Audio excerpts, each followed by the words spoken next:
Testing, testing, 1, 2, 3, testing, 1, 2, 3. Okay, guys, back on the tutorial circuit again. This is like my third time narrating this video. My microphone wasn't plugged in properly, and then I just never clicked the button and was just talking. So I'm showing you here that sometimes as designers, I went ahead and made the dress. I didn't want this to be a tutorial about the dress. So what we designers do is once we finish our garment, we turn on that render window, and then we start looking at it and we're like, oh, that is green and gray, just does not go. So I'm going to go ahead and change this green out to be more of a charcoal gray color, and that will be my changes that I make. So right now I just finished the garment, and I'm up to the stage where I'm going to apply my pose. I'll go ahead and apply the pose. I haven't changed my particle distance on my garment yet. You'll see me do that in a minute. But I'm going to go ahead and apply the pose so that she could start to be stylized. That's what this whole video is about, how to stylize your final images in render, and just the different options that you have in CLO3D and getting a realistic looking render or artistic looking render. So usually the 3D window will follow and simulate, but right now it is not. So you do have to refresh from time to time. I can't remember if I just said that, but you will be toggling through your 2D, 3D, and render window quite often. I just now went to display and viewport, and this is where you set your custom views. You can select on your custom views. Once you get it to a position that you want, check it in both your render window and your 3D window and make sure that that is the view that you want. Because right now I have the render window set as a square, which I usually do for my Instagram posts, but that might change. So you definitely want to check your custom views every now and again and make sure that it is what you want. I just wanted to make sure I was recording. That's what happened there. So once you click on it, it will take you right to that view. Once you double click, you can right click and override it. Say you want to change it to be something different, you can go ahead and right click and override it. You can right click and delete it. You can right click and rename it, and you can right click and I don't know what the other one is, but you can do some changes in your custom view window. Now that is what you will select once you go to your render settings. You'll select custom views, and those are the views that will pop up and show you like, hey, this is what you're going to be rendering. So make sure that you want it. You can see there it says current view, turntable, animation, image. I'm doing images, and I'm doing custom views. Boom, the window pops up. Okay, guys, so if you want to change anything, if you want to, I suggest that you name these custom views. You'll see me do that in a sec, because for some reason I couldn't tell which one was the side, the back, and the front. As you know, in your regular view window, if you're not doing custom views, you're doing basically front, side, back, and you're following what the settings in the viewport are. So you know how you hit your hotkeys: 2 for front view, 4 for side view, 8 for back view. That's basically the views that they'll be giving you. Right now I'm changing the window size. A lot of you want to know what the great size and I want to say DPI and PPI. I want to say PPI, pixels per inch, because that's what we're doing. Right now I gave it a background for gray background called Tuxedo. Very nice color. But you can resize it, portrait and landscape. Right now I have it as a square, so I keyed it in myself, and that's why you see image size as custom. Once you get to that and you start to tweak it, and you have the maintain ratio unchecked, this is what you come up with. So now I am just looking at the different options in this view. I have maintain ratio off and I have 300 DPI. 300 DPI is usually if you want to print something out. If it's just for internet, you can go to 150 or even 72 depending on how small your photo is. And make sure you change the pixel width and height and start doing that. So now I'm showing the computer where to save these photos to. Sometimes it will automatically save to your C drive. I like it to save into a different drive that has more space. and give it a name. So right now I just named her Fifi Gray Dress. Very unique name. I'm seeing a little I want to say artifacts. The pixels aren't what I like them to be, so I'm going to go ahead. Hey, I don't have any binding on, so why is that binding line there, CLO3D? Oh boy. Anyway, now that I see the binding line, I also notice that I don't have any top stitching where it usually is on the binding on the body side. You usually put the top stitching down there so that you hold the seam allowance from the binding joint seam down. I changed the resolution. Excuse me. I changed the resolution and okay. And now I just let it render a little bit or let it simulate a little bit to get some of those pixelated looks out of it. Right now, guys, I have been doing this video. This is the third time and I got hungry and I was eating and that wasn't fair to you. So I'm going to add my stitch on the neckline. Like I said, you will toggle back and forth through your 2D and 3D window. So don't fret. It is normal to go back and forth and back and forth and forth and back and back and forth. So I'm going to go ahead and add the top stitching that I made to the neckline.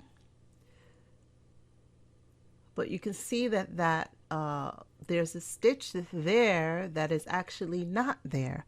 That stitch is from the binding. For some reason, no matter how many times I saved this garment, that stitch stayed there. And that's because I had binding stitched to the neckline, but right now it's my own binding that I made, but the line's still there. Okay, CLO3D. Anyway, I digress. So go ahead and re-render once you've done your little fixing. I've got my stitch there. I'm going to see it in my 3D render window. And then I notice, yeah, I've got it thick set to 100. And that's the way I like the thread to look in the 3D window. So that's another thing. Setting the texture, the thickness and the texture of your thread. If you increase it, then you'll be able to see the threads a little bit more. That is something that will enhance your rendering. Now remember, if you click on your view, you'll take you to exactly to that view. So now that is front. This is me telling myself to rename. And that is side, and that is back, and this is close. Yes, so you'll see these renders in my Instagram at the Fashion Indie. The fashion tech was taken. But I'm looking at her skin, and sometimes these CLO models have basically very dry looking skin once it's rendered. So I figure if I bumped up the reflectivity of the skin and lowered the roughness, that I could get a better looking skin simulation. So if you notice, the blue icon up top, which is in your 3D window, allows you to see what you might have in your 3D window. Guys, this is only for the clothing. It is not for the model, because as you can see, she's looking very shiny and very dry in the render window. She's looking shiny in the 3D window. Why? She doesn't have that amount of shine on her regular. She looks like a plastic doll. But in the 3D window, she just has a little bit. I mean, in the render window, it's just a little bit. So this is not realistic. It's not, even if you toggle it on or off, it's just not realistic of what's happening in your render window. So don't be fooled by that, and make sure that you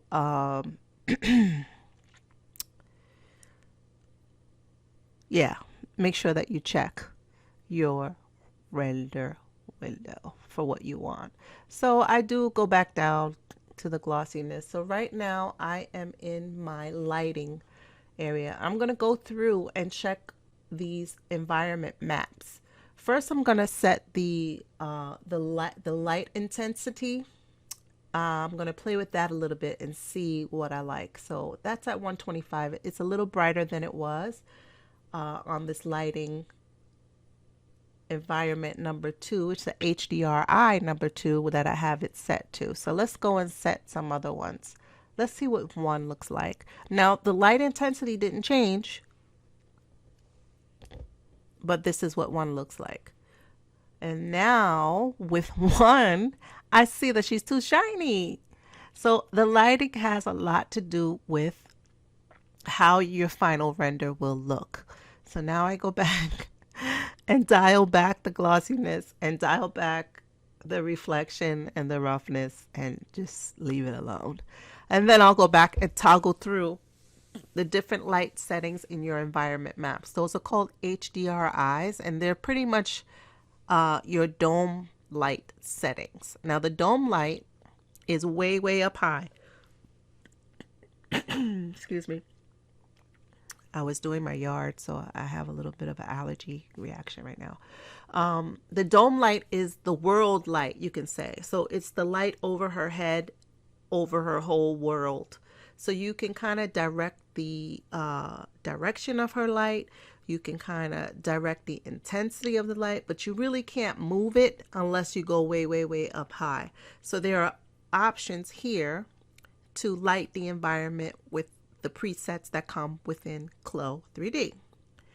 Toggle through, find one you like, and then you can start to manipulate the other lights around by adding lights. So that's what we're going to do. We're going to add some lights, and we're going to see how this render is doing. Right now, I'm getting a lot of noise. Every time I change the light, you see that noise.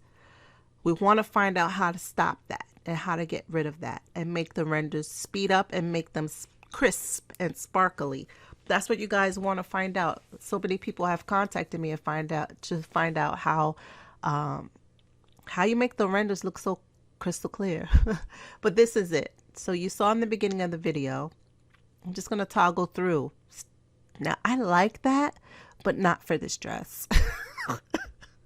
So you have to just pretty much make your decision. Once you decide, now the intensity is all the way up. If you don't refresh after changing these settings, you'll never know how much light you're adding. Some of the things come across, like your dome light and your environment map, come across quickly, but the other ones you have to refresh. So just be sure to refresh every time you change the light setting. That is something to write down. Refresh when you change the light setting. Refresh. So now I'm adding lights. So I'm adding a plane. Pops in on the floor, but you can lift it up, and you can increase the intensity or decrease the intensity. You can change the size. What I'm doing right now, I'm changing the size of the square, and I'm putting it really close to her because I'm going to be able to hide it in the actual image. Now, if I go back to this is what I want rendered, right? So now I can't see that light because I turned on show off. I unchecked show off. So it's there,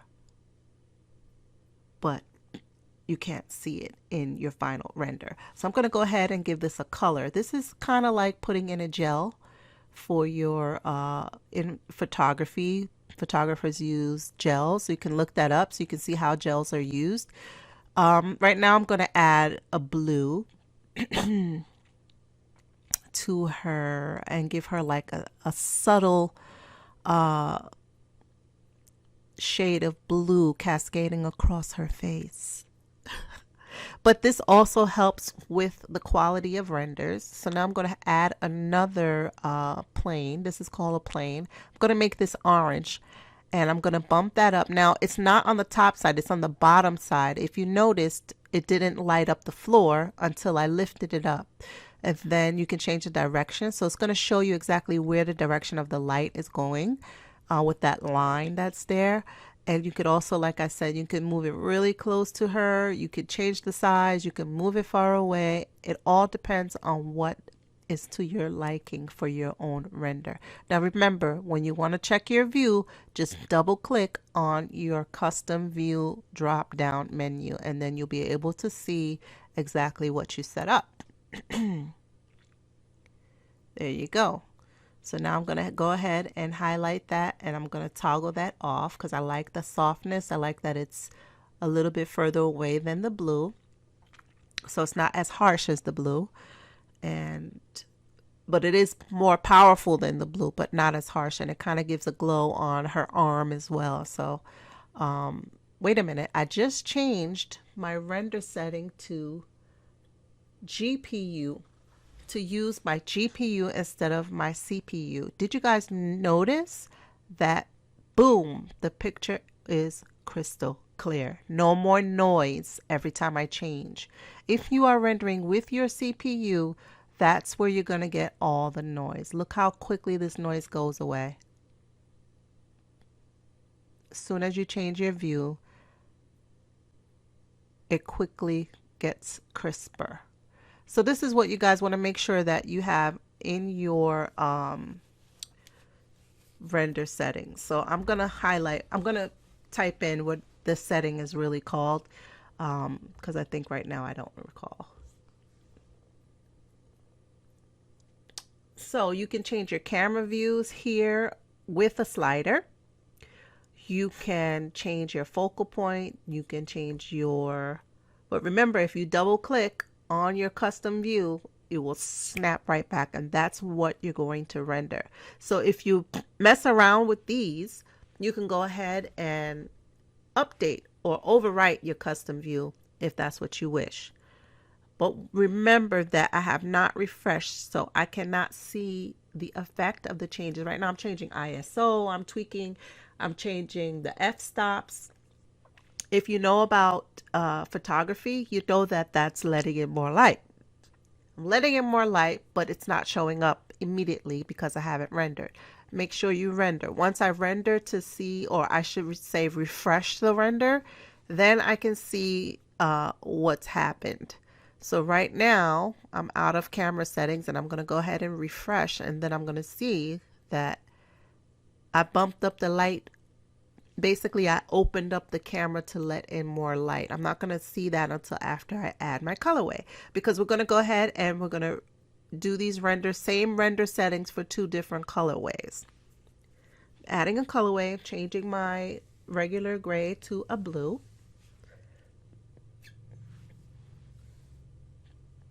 My trim to a dark blue. And then I'm going to change my stitching. So while I'm doing that, I will tell you guys that remember your colors. Once you start adding colorways, if you're adding colored lights, then you want to be careful to check each colorway before you render. Okay, so that means you're going to click on and select the colorway that you want to view and refresh your render window. You're going to see the same gray dress even after I add a colorway. It changes in the 3D window, but it does not update in the render window unless you refresh your render window. So I'm going to go back, same thing. But in the 3D window, you know, but you want to make sure that with each colorway that the lighting, colors, and things that you're adding match. You don't want to have to start doing this whole setup again. So right now I'm adding a spear light. Now I add the spear light because I like to see that little glint in her eye. I like to see the it gives another element of realness. So you can also change the size. You can also toggle this to show on or show off. Once I refresh, I don't realize that because I changed the f-stop, that's why the light is blowing her out, because I changed the f-stop and I changed the ISO. I think it's the spear, but I forgot that I did that so many steps ago. So I'm letting you guys know, always refresh. So now I refreshed and I have the blue dress in the window, but I also have the updates from the ISO. I figure it out. I'll go back to my camera settings and I change it back to 400 ISO and 8 f-stop, which is CLO3D standard. Now I can play around after I refresh with the spear light. I think I need to refresh again. Hello? Are you going to refresh, girl? You're adding another yellow light. So I realize here that I have 2 yellow lights, but because I've blown her out so much and I haven't refreshed, then I don't get that that white light is from the f-stop and the ISO being too high. So I go ahead and completely change my mind on the color once I refresh everything, because who needs 2 yellow lights? Okay, so now I change it back to a white light, which I want to go ahead and get that in her eye line. So I'm going to go ahead and rotate her a bit and position the ball where I think it's going to be giving her that realistic eye glint. You can barely see it there, so I'm going to go ahead and see if I could increase it a little bit, get it a little closer, and it will look like the photographer's light box is bouncing off the moisture in her eyes like a real photo. So I go ahead and I turn around and get the eye line properly, and I'm just going to bump it up just a little bit and make it bigger. And now I'm going to go for that eye line. So don't be afraid to move around in your 3D window. Play with the lights, see what, study lighting.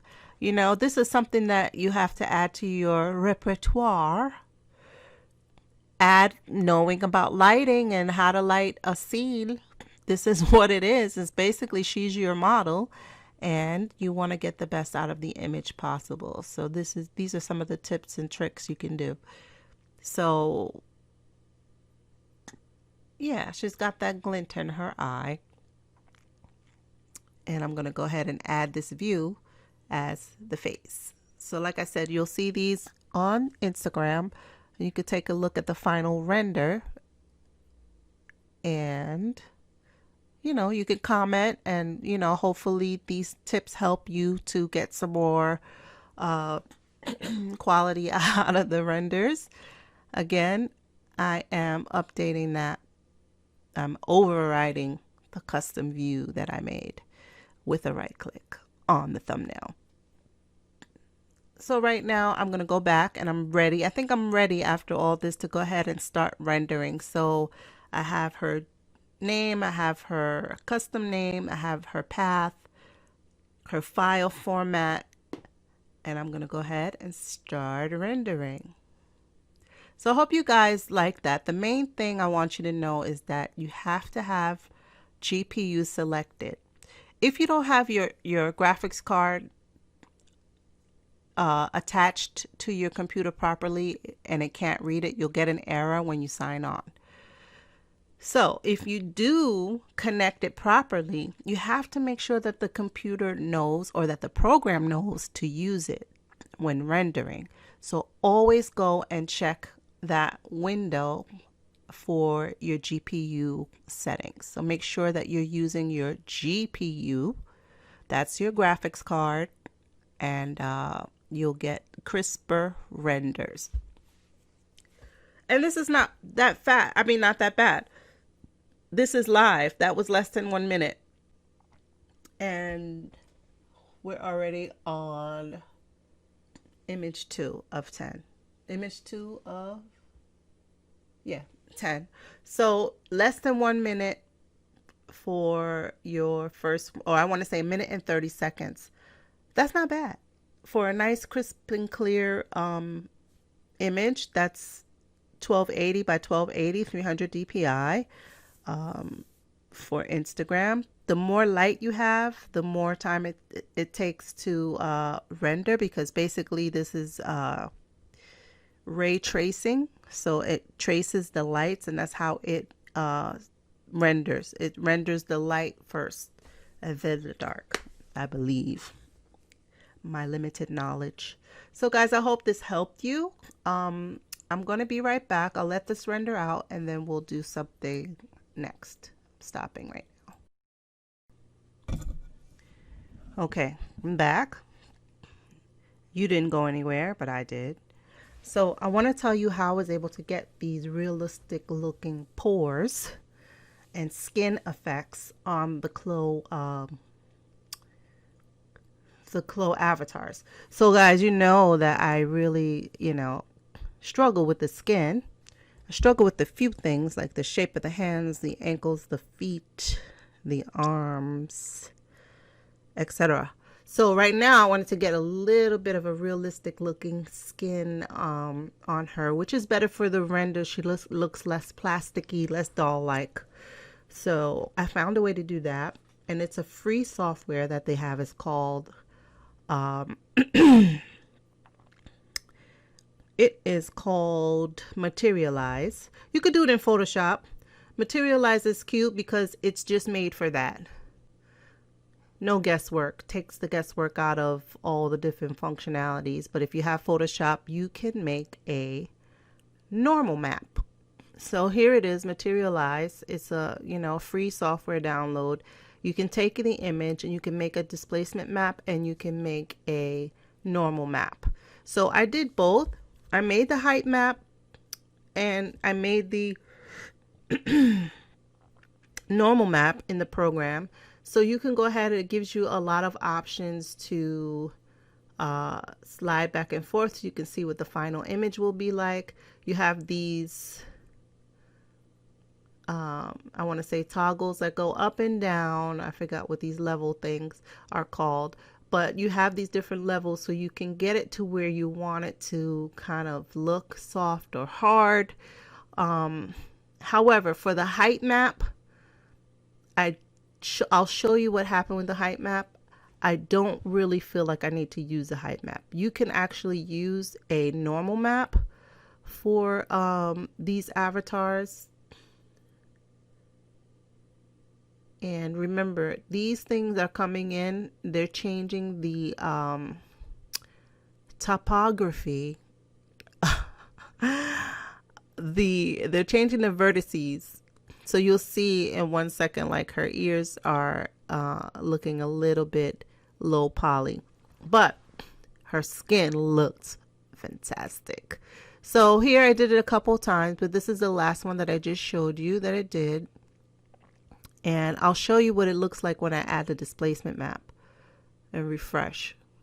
For some reason, it's adding the height of skin on her. Basically, it's adding like the thickness of a real, skin, but it displaces her eyelashes and it looks really weird.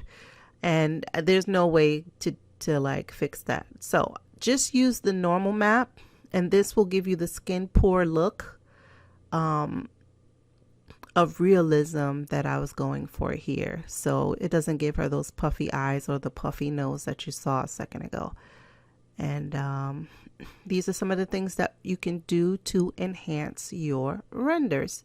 So now the hair, I will do a tutorial on hair separate from this, because this is really all about getting the look that you want. So I'm covering the skin only because it has to do with the look. The hair is another issue. I'll call that a fashion issue. And there are ways to change the avatar's hair to be custom hair, but you have to be using another program like 3D or something like that. That's another thing that I have to say. With the shape in DAZ 3D, the shape of the models, you have full control over the anatomy. And that's something that I like about that, because for some reason the hands look abnormal and the feet look abnormal and their proportions are not realistic. So yes, using the normal map changed the I want to say it changed the vertices on her face, so it looks more natural, but just remember that you're applying something that's low poly onto her face. So maybe it is better to do it in Photoshop and create a normal map. That way you can kind of shave off or I should say soften the edges of the ears. That way the higher resolution poly will show through on the ears and it won't look like that. So I didn't figure that out until after, of course, filming all of this. But these are the things that we do. We learn every day. So I hope you guys are keeping creative during these times and using this time to just increase your knowledge about 3D and practice, because it is really, really becoming a norm in the industry to be able to do these things. So right now there are a lot of factories that are adapting 3D. We got a list of a whole bunch of factories and all of the 3D capabilities that they have. So right now, like in places like China, India, Korea, they're all utilizing these types of programs to communicate fashion through 3D. So let's hope that we see some kind of sustainable difference in the near future. Okay, so now I've refreshed or turn off render to simulate. That should be on a t-shirt. So now let's go back, because I've rendered this out already. So now I want to go through some other options that you have for rendering. So now you already know about the different texture backgrounds that come with CLO3D, but you can add your own. So let's pretend that you found somewhere on the internet all of these different types of 3D podium geometric images, and somehow you added them to a folder on your computer. You can go ahead and make sure that what you're adding is the correct resolution for your window. So right now this is not a square, but I am rendering in a square. It will resize itself to be what you need it to be for your render width. So make sure you are, if you're rendering a square, pick one that's square. So right now you'll see that she has shadow. You can move her about, but you can also like a little trick is you can lift her up in the view window and position her where she's on top of the podium.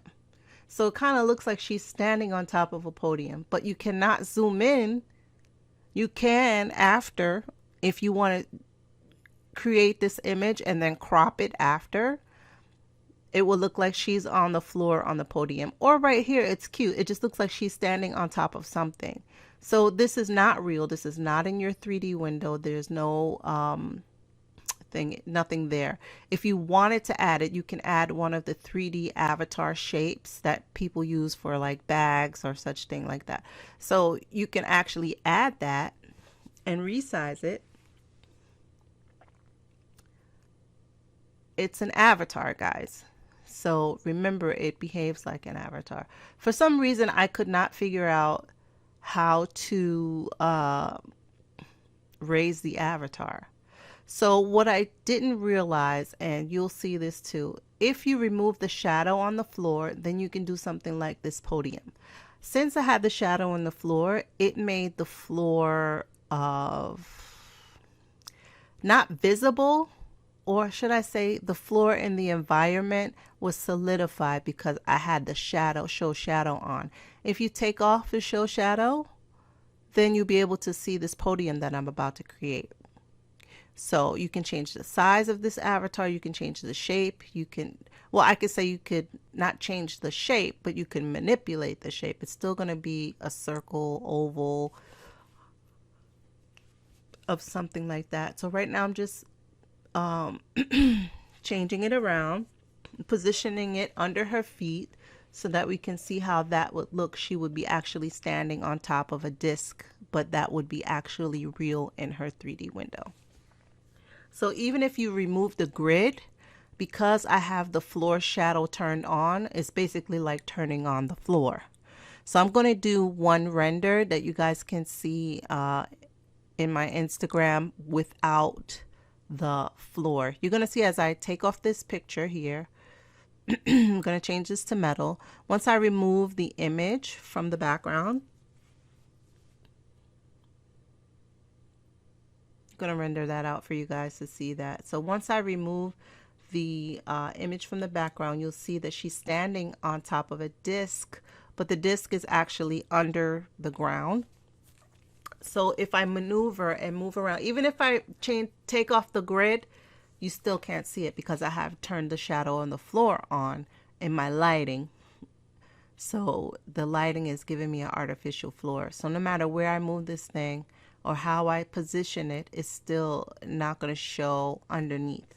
So if I change my camera angle to be underneath, then yes, she's on a podium.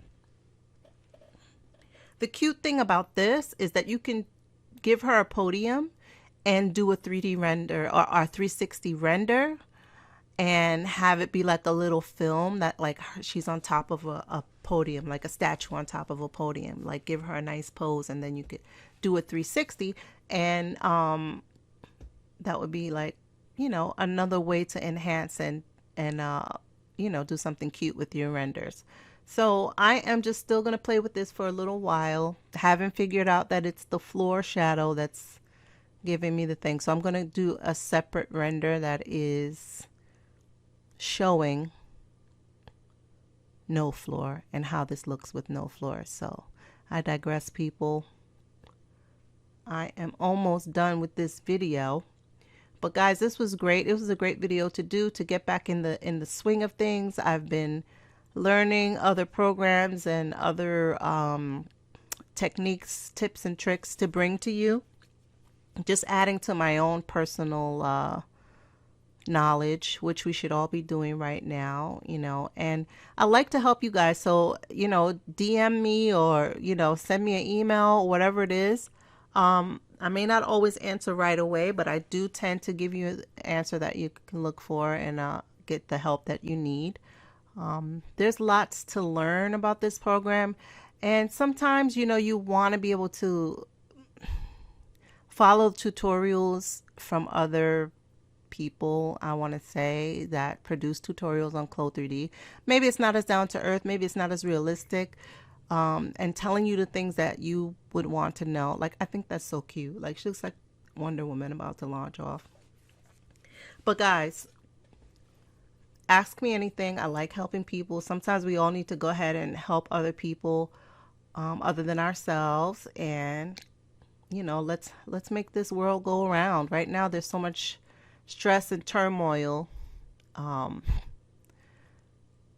Let's give a little, guys, and let's just be peaceful and loving towards each other, and you know, let's get out of this rough patch of the world that we are in. We look forward to brighter days. So this is it, guys. I thank you for listening, learning, taking notes, which I hope you did. And I'm going to post these right away. And that's that, guys. So be blessed, and thanks for watching the tutorial. Bye. At some point I will put up my Instagram. All right, guys. Bye.